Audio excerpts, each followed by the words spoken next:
വാളയാർ ആൾക്കൂട്ട കൊലപാതകത്തിൽ പ്രതിഷേധിച്ച് SDPI പ്രതിഷേധ പ്രകടനം നടത്തി.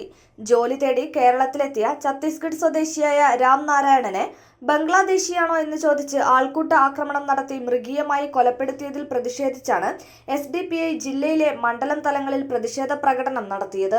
പട്ടാമ്പി, ഷൊർണൂർ, ഒറ്റപ്പാലം മണ്ഡലങ്ങളിലെ വല്ലപ്പുഴ, മുളയൻകാവ്, മുതുതല, കൊപ്പം, ഷൊർണൂർ, ചെർപ്പളശ്ശേരി, ഒറ്റപ്പാലം എന്നിവിടങ്ങളിലായാണ് പ്രതിഷേധ പ്രകടനം സംഘടിപ്പിച്ചത്. മുസ്തഫ TM, റഹീം വീട്ടിക്കാട്, മുഹമ്മദ് അലി, സൈദലവി, സജീർ, സുലൈമാൻ മൗലവി, സുബൈർ എന്നിവർ വിവിധ കേന്ദ്രങ്ങളിലെ പ്രതിഷേധ പ്രകടനത്തിന് നേതൃത്വം നൽകി.